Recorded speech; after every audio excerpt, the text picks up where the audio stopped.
और ऊपर से हम कहते हैं कि हम नहीं चाहते थे पर ऐसा हो गया। नहीं, अगर ये बात अंदर बैठ जाए कि हमें नहीं चाहिए ये झूठे सुख, तो फिर कोई परास्त नहीं कर सकता। तो बोले जानकारी होने पर भी प्रयोग क्यों नहीं हो पाता? वस्तु, व्यक्ति, क्रिया, स्थान, इससे जो हम सुख चाहते हैं उसे काम कहते हैं। किसी शरीर से, किसी वस्तु से, किसी पद से।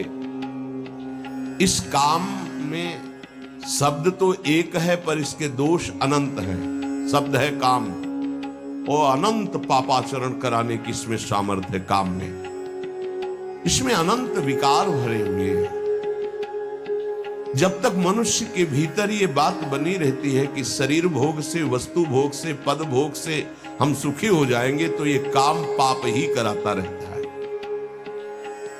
निर्दोष, निर्विकार, निष्पाप होने के लिए इस काम का मर्दन करना आवश्यक है। सहने से ये नष्ट हो जाते हैं। शास्त्र निषिद्ध कर्म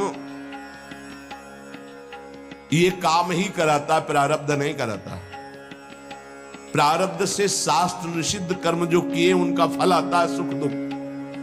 अगर शास्त्र प्रतिपादित है तो सुख आएगा, शास्त्र विरुद्ध है तो दुख आएगा। लेकिन ये जो हमसे पाप करा रहा है, कोई प्रारब्ध नहीं करा रहा, कोई काल नहीं करा रहा, कोई ईश्वर नहीं करा रहा।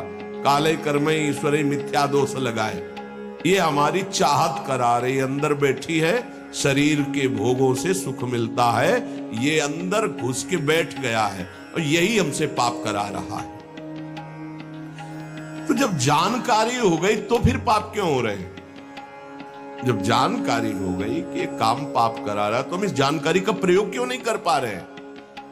तो बोले धूमे नाव्रियते वह्निर यथा दर्शो मलेन च यथोल्बेनावृतो गर्भस् तथा तेने दमावृतम।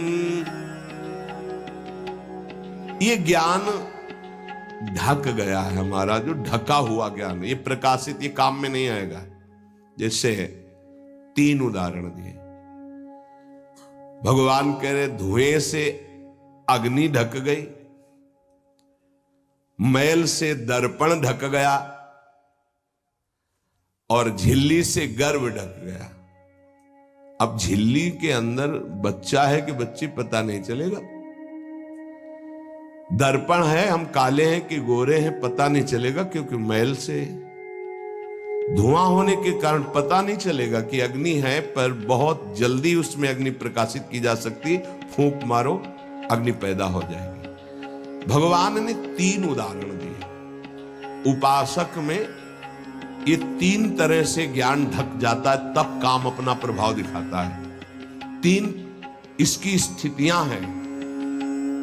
जैसे धुएं से अग्नि ढकी रहती है, ऐसे ही काम विवेक को, ज्ञान को ढक देता है।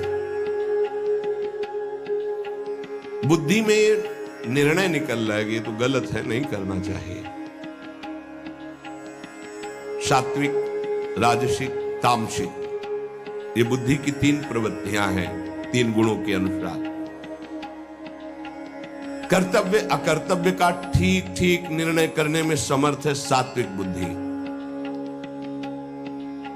राजसिक बुद्धि ठीक निर्णय नहीं कर पाती, असमर्थ होती है कर्तव्य का।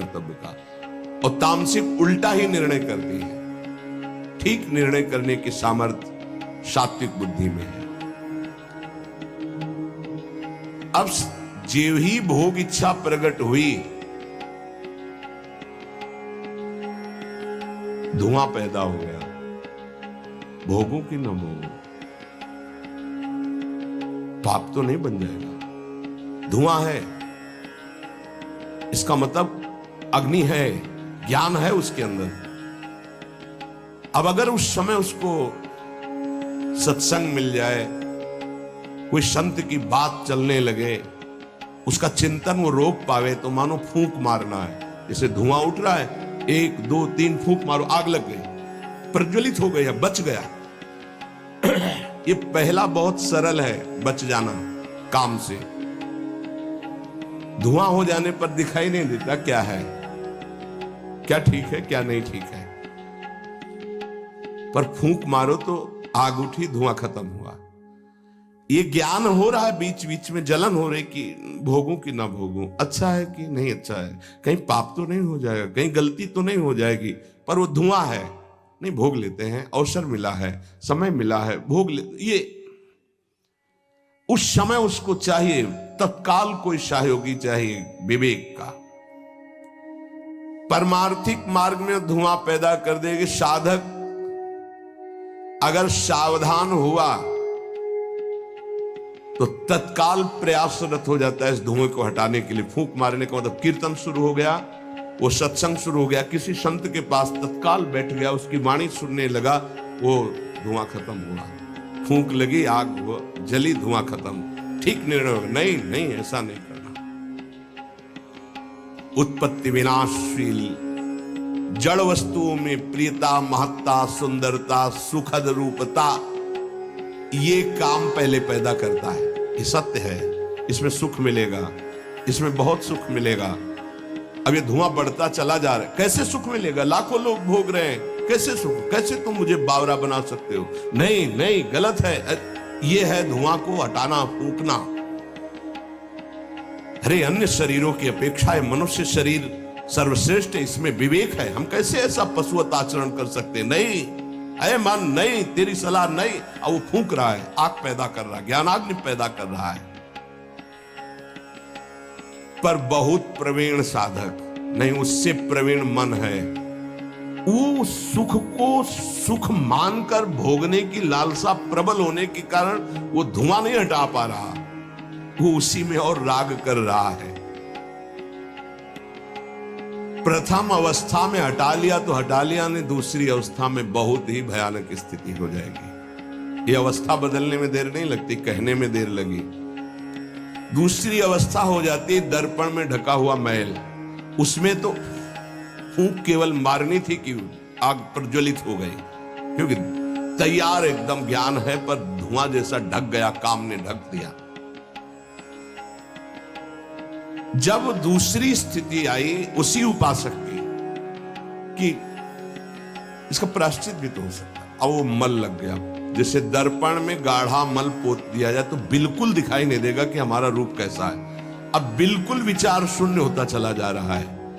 यथा दर्शो मलेन च, जैसे मैल से ढक जाने पर शीशा, दर्पण, वो दिखना एकदम बंद हो गया। उसमें तो दिख रहा था, धुआं है, आग है, मतलब विवेक काम कर रहा था। थोड़ा फूंकने की जरूरत थी, ज्ञान के प्रज्वलित करने की जरूरत थी, पर वो उधर ना की तरफ वृत्ति न ला करके हां की तरफ वृत्ति ले आया तो दूसरी सीन पैदा हो गई स्थिति।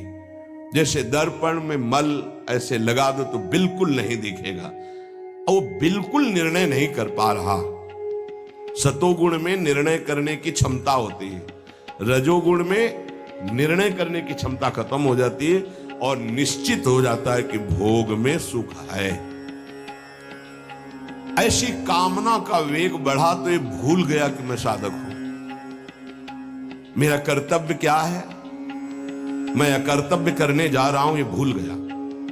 क्योंकि जैसे दर्पण में ढक गया तो भूल गया, दर्पण में दिखाई देता मैं कौन हूं, तो ज्ञान रूपी दर्पण ढक गया काम से, अब ये उसकी सोच ही खत्म हो गई।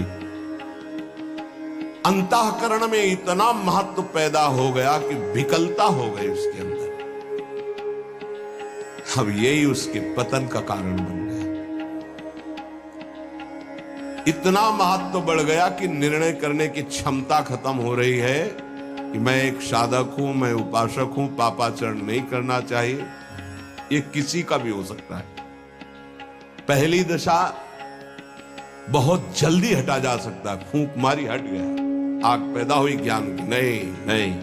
दूसरी दशा गुंजाइश है थोड़ी, उसको ऐसे पोछना पड़ेगा, समय लगेगा, पोछना पड़ेगा, तब दिखाई दे। नहीं नहीं, दूसरे में संभलना रजोगुण, ये ठीक है, ये नहीं ठीक है, क्षमता खत्म हो चुकी। पहले में क्षमता थी, दूसरे में क्षमता खत्म हो गई।